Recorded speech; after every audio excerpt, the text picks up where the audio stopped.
dating in the 21st century Reno. It is a 5 to 7 minute speech. Help me welcome Tina Clinebell.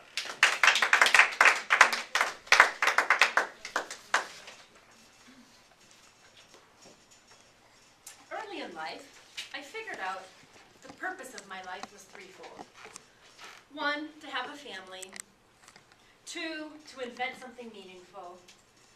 And 3, to make sure that I didn't take anybody or anyone too seriously along my life's journey. Fellow communicators and friends, in 12 days from now, my parents will be celebrating their 46th wedding anniversary. I know what you're thinking. Wow, that's amazing. Because very few couples make it as far as 46 years or to their golden anniversary, because relationships are difficult. Recently, there were research studies that were looking at what qualities or characteristics are present in couples that have stayed together a long time versus those that don't.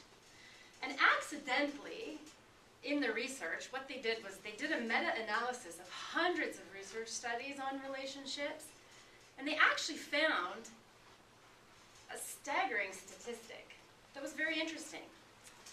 So 70% of couples, and for those of you that weren't great at percent but did better in fractions, that means 7 out of 10 relationships after 3 years, so the criteria was couples were together for at least 3 years, 70% of those couples didn't like each other or even want to be in that relationship, which is a staggering number when you think of it, because that means only 3 out of 10 couples actually like each other and want to be together. Almost 3 years ago, I decided to get myself out of the majority. I was in that 70% and realized after 6 years of living under the same roof with the same man, it was time for me to pack my stuff and re-emerge into the single scene. That's right, single white female jumping in Reno single scene.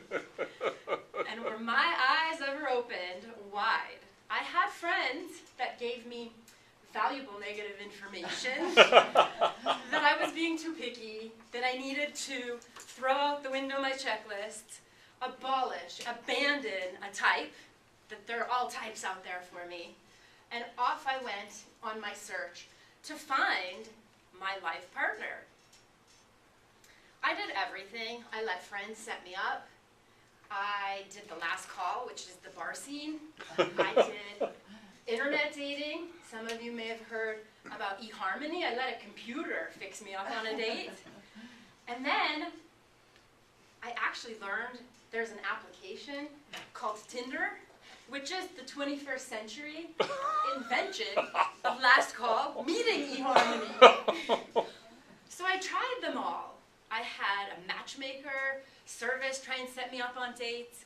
I had friends who had husbands, who had coworkers that were going through divorces that I could go on dates with. So I decided it was time to let the numbers speak for themselves.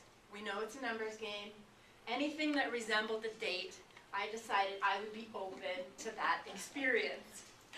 At one point, friends, I got so desperate that I even consulted Stella, the psychic. My $40 gave me excellent news, because Stella told me I would meet him, the one, my soulmate, the next time I went on a trip that involved an airplane. Stella's clairvoyance was kind of magical. She must have known how much I travel. So I was ready. I was so ready that I even bought the shirt. And I boarded that airplane wearing my shirt because I wanted to make sure, since at that point I had gotten so good at my third purpose in life to pay no attention and care about anybody or anything, that I thought I might miss him. So I wore my shirt, but unfortunately and sadly, him missed his flight that day. He was not there. Instead, I heard a lot about people's lords, and one person asked me what type of schizophrenic I was. nonetheless, the shirt was a great conversation starter. With the explosion of technology and the internet, I am living proof that it is possible to date more guys in 1 year than all the dates, if you look back on your entire family history, that all of your ancestors have been on. Some days I would have lunch with one guy, dinner with another. And really, I think I dated all types. My friends did give me valuable negative information. I dated Mr. Family Guy, which you think is great because he wants kids, but unfortunately, he wanted kids ASAP, like after dinner on our first date. And to me, when I told him and tried to make up for Nevada's education system and explain that I wasn't ovulating for 12 more days, he said, ovulation, what's that? So there goes Mr. Family Guy. Then there was the married men, you know, and I just chalked it up to science because there are 7 out of 10 dates where either married guys are in relationships already. But that was just, you know, the numbers speaking for themselves. And I think I experienced every type. Mr. Cheapskate, who wanted to share a bottle of water on the first date.